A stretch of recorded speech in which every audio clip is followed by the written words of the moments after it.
আগামী 10ই জুলাই রাজ্যের 4টে বিধানসভা কেন্দ্রে উপনির্বাচন হবে রায়গঞ্জ, রানাঘাট দক্ষিণ, বাগদা এবং মানিকতলা কেন্দ্রে। রায়গঞ্জে কৃষ্ণকল্যাণী, রানাঘাট দক্ষিণে মুকুটমণি অধিকারী, বাগদায় বিশ্বজিৎ দাস তারা ইস্তফা দেওয়ায় এই কেন্দ্রগুলিতে উপনির্বাচন হবে। বিধায়ক সাধন পান্ডের মৃত্যুতে খালি হয়েছে মানিকতলা কেন্দ্রটি উপনির্বাচনে। আগামী 10ই জুলাই রাজ্যের 4টি বিধানসভা কেন্দ্রে উপনির্বাচন হবে রায়গঞ্জ, রানাঘাট দক্ষিণ, বাগদা এবং মানিকতলা কেন্দ্রে। রায়গঞ্জে কৃষ্ণকল্যাণী, রানাঘাট দক্ষিণে মুকুটমণি অধিকারী ইস্তফা দিয়েছেন, বাগদায় বিশ্বজিৎ দাস ইস্তফা দেওয়ায় এই কেন্দ্রগুলিতে উপনির্বাচন হবে। বিধায়ক সাধন পান্ডের মৃত্যুতে খালি হয়েছে মানিকতলা কেন্দ্রটিও। কলকাতার 2টি লোকসভা আসনে তৃণমূল জিতলেও লোকসভার ফল ঘেঁটে দেখা যাচ্ছে যে বহু ওয়ার্ডেই এগিয়ে গেছে বিজেপি। বহু হেভিওয়েট তৃণমূল বিধায়ক ও কাউন্সিলরদের ওয়ার্ডেই পিছিয়ে পড়েছে রাজ্যের শাসক দল। 24-এর লোকসভা নির্বাচনে 19-এর জেতা একাধিক কেন্দ্রে এবার বিজেপিকে ক্লিন বোল্ড করেছে তৃণমূল। 18 থেকে 12ই নেমে গেছে পদ্ম শিবির।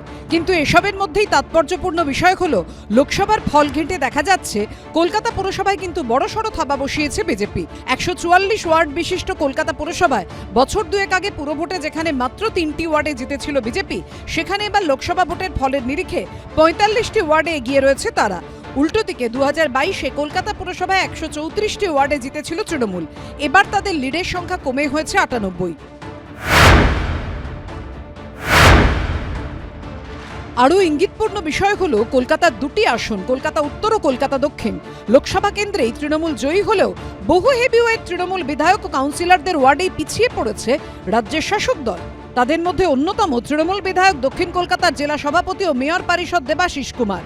খোদ তাঁর 85 নম্বর ওয়ার্ডেই পিছিয়ে পড়েছে তৃণমূল বিধায়ক পরেশ পালের 31 নম্বর ওয়ার্ডেও ফার্স্ট বয় হতে পারেনি তৃণমূল। মেয়র পরিষদ সন্দীপন সাহার 58 নম্বর ওয়ার্ডেও পিছিয়ে রয়েছে তৃণমূল। 70 নম্বর ওয়ার্ডে তৃণমূল কাউন্সিলর ও মেয়র পরিষদ অসীম কুমার বসুর ওয়ার্ডে এগিয়ে রয়েছে বিজেপি। একই ছবি 72 নম্বরে তৃণমূল কাউন্সিলর ও মেয়র পরিষদ সন্দীপ রঞ্জন বক্সির ওয়ার্ডেও।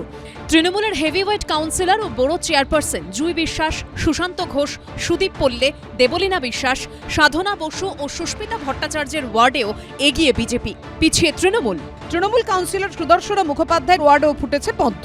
তৃণমূল কাউন্সিলর বিশ্বরূপদের 48 নম্বর ওয়ার্ডেও এগিয়ে রয়েছে বিজেপি। কংগ্রেস কাউন্সিলর সন্তোষ পাঠকের ওয়ার্ডে এগিয়ে সেই বিজেপি।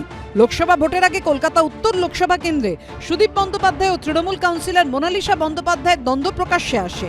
সেখানেও লোকসভা ভোটের ফলে দেখা যাচ্ছে এগিয়ে গেছে বিজেপি।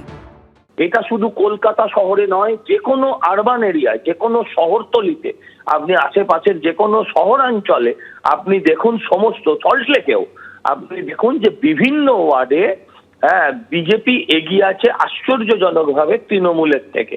এবং এটার একটাই কথা, যারা একটু শিক্ষিত মানুষ, যারা একটু বেশি খবর রাখেন বিশ্বের, যারা অর্থনৈতিকভাবে অন্যদের থেকে একটু সচ্ছল, যারা 500 আর 1000 কাছে নিজেকে আত্মসমর্পণ করতে বাধ্য হয়নি, তারা সকলেই সরকার বিরোধী এই ভোটে অংশ নিয়েছে।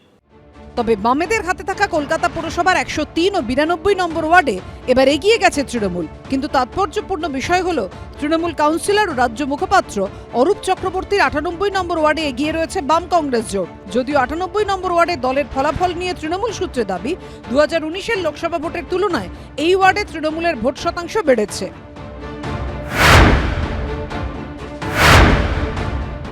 প্রত্যেকটা ভোটের আলাদা আলাদা প্রেক্ষিত থাকে।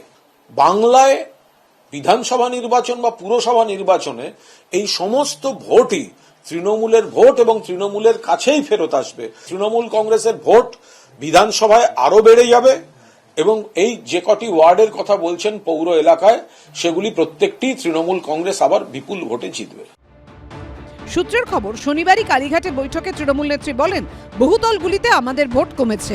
আমি মনে করি বিধানসভায় এর বদল হবে, কিন্তু আমাদের বাড়তি নজর দিতে হবে।